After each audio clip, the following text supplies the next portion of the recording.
Hi guys! Magandang hapon!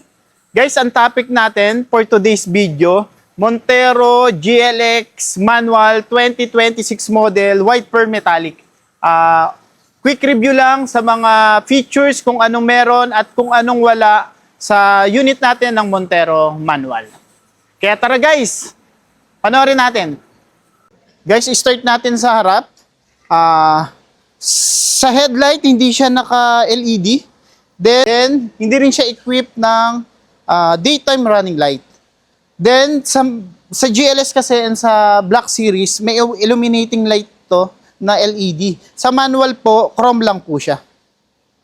Then, wala din siyang front camera and wala din siyang sensor sa harap.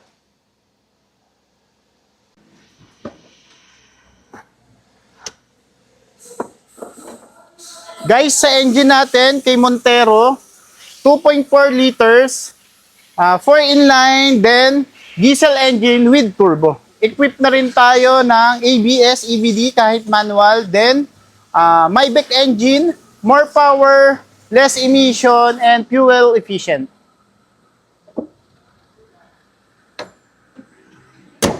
Guys, dito naman tayo sa gulong. Ang mags natin, 18 inches. Alloy wheel po pagdating sa Montero na manual. Hindi siya two-tone kasi sa two-tone natin yung Black Series, ito po is alloy wheel lang po. Start tayo sa driver side. Sa manual type ni Montero, sa steering wheel, equip pa rin siya ng cruise control. Andito pa rin yung answer call, reject call, and voice command. Then next naman natin is yung transmission. Meron tayong 6-speed transmission pagdating sa manual type, and conventional ang ating handbrake. Hindi siya katulad ng automatic na with electronic and parking brake with auto hold. Then meron din tayong saksakan dito, USB type. Sa aircon naman po, kumpleto pa rin tayo ng modes, auto, tsaka ventilation. Then meron din tayo ditong switches para sa second row ng aircon, on and off. Then, yung ating head unit, same pa rin po, parang nasa 7 inches po ito na Smart Link display, Android Auto, and Apple CarPlay. Guys, dito sa second row naman natin, sa ating Montero Sports na manual, hindi tayo naka-leather seat. Then, wala din siyang switches pagdating sa second row. Then, yung aircon pala natin, ang switches po natin sa harap, kaya ang makikita lang natin dito is mga louver lang. Kung gusto nyo namang umenter para sa third seat, ang switch natin dito sa, itatap nyo lang to pababa. Then pwede na kayong mag-enter para sa third seat. Bali yung third seat po, dalawa lang po ito.